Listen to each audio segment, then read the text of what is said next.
Hello guys and welcome back on my channel.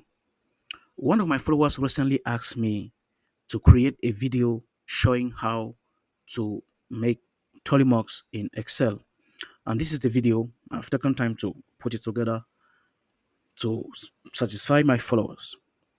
So if you are new to Excel or if you don't know what tally marks are, check on Google. I'll give you a definition that I got straight from ChatGPT.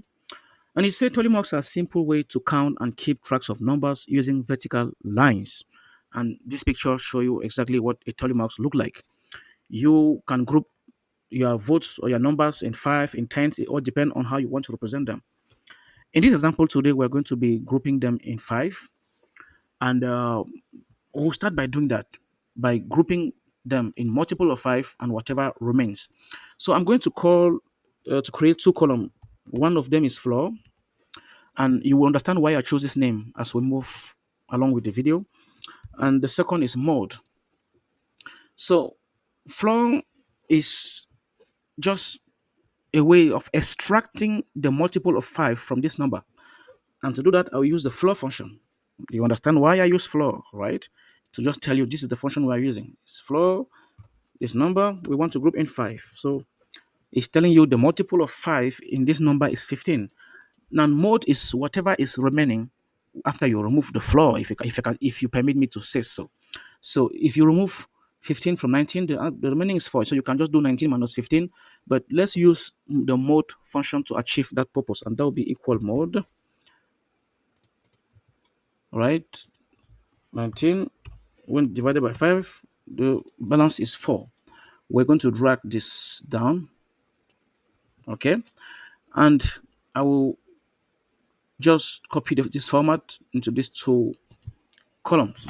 And by the way, if you don't know how to do this, just drop a comment and I will come back in details to explain how it is done.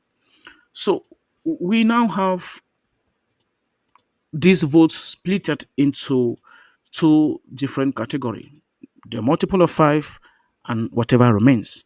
And if you sum these two, you see get whatever is in here. So we've not done anything complicated, just splitting the number. Next step is to create a chart. So our tally will be somewhere here.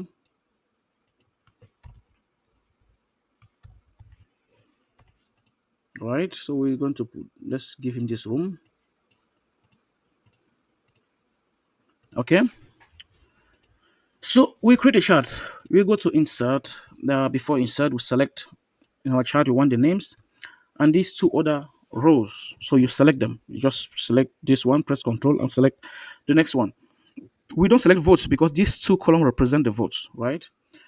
Then insert tab, go on and select a stacked bar. Bring it up here and let's look at it. You realize that Alex Carter, who is the first name, who is the first candidate here, is appearing last, so it's not aligned.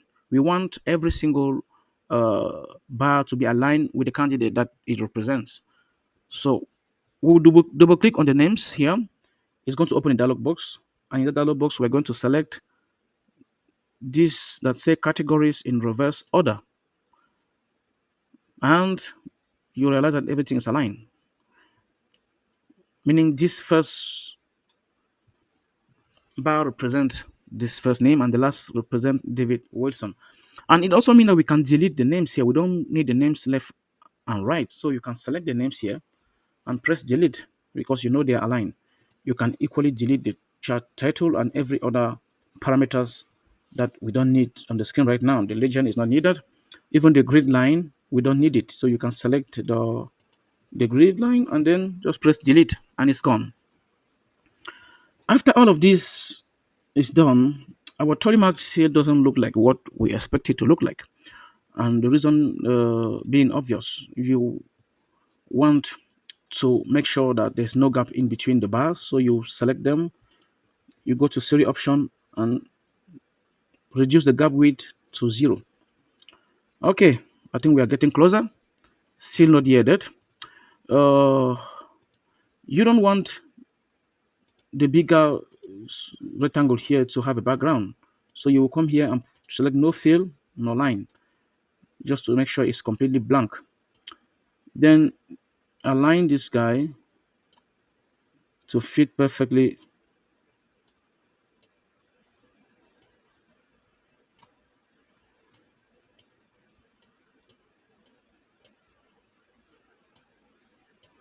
Okay, this time around, I think everything is aligned perfectly. But you will tell me, it's still not looking like what we are looking for. Don't worry, we're getting there. So, next step is to create our tally or whatever we're going to use to fill the tally. And let's create it here. We're going to use letter I, right? And let's increase the font size to 22 to make it visible. Well, 1, 2, 3, 4. We will add space here to represent the feed one, and then we're going to use the insert. We're going to use the cross line to make it 5, right? To make it look like a real tally. So we come over here, insert a shape.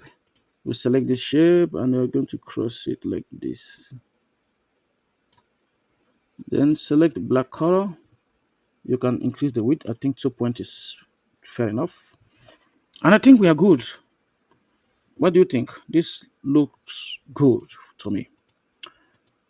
Same thing, we're going to create one here. Just make sure the font size is 22. All right. So our tally is almost ready, but we cannot use it like this. We need to copy it and paste as picture. So you click in the cell, right click, copy, go down, right click, paste spatial, go right down here and choose picture. This is easy to be used, right? This is a picture right now. You can repeat the same for this one. You right click, paste spatial, and then picture. All right. Next, I'm going to copy this picture. You copy it. You select the bars. Let's start with the blue ones. Select the blue ones. Go to fill. Select picture or text fill, and select clipboard. Right? Interesting. It's not quite what we want to see, but it is coming. What you have to do next is to come right down here, select stack and scale width. Awesome. The next thing, because these are grouped in 5, you choose your unit as 5 here. And here you go. Your tally marks are in. You will repeat the same for the orange bars. You copy the 1, select the bars, come to the fill the city option, then picture in, and click on clipboard. Come down here and select stack and scale width, and leave the unit as 1. Your tally mark is ready. I mean, you can quickly see this is 1, 2, 3, 4 groups of 5. You can see who is leading in the polls right now. Okay. Uh, y- let's just go ahead. If you change any number here, it's going to affect directly on the polls. If you put this one as 17, it's going to show directly in the post. So tell me what you think. Drop a comment. If you don't understand anything, just write it down. I'm going to come back and explain further to you. I hope this was useful and I hope it will be helpful to you. Stay tuned for more content like this.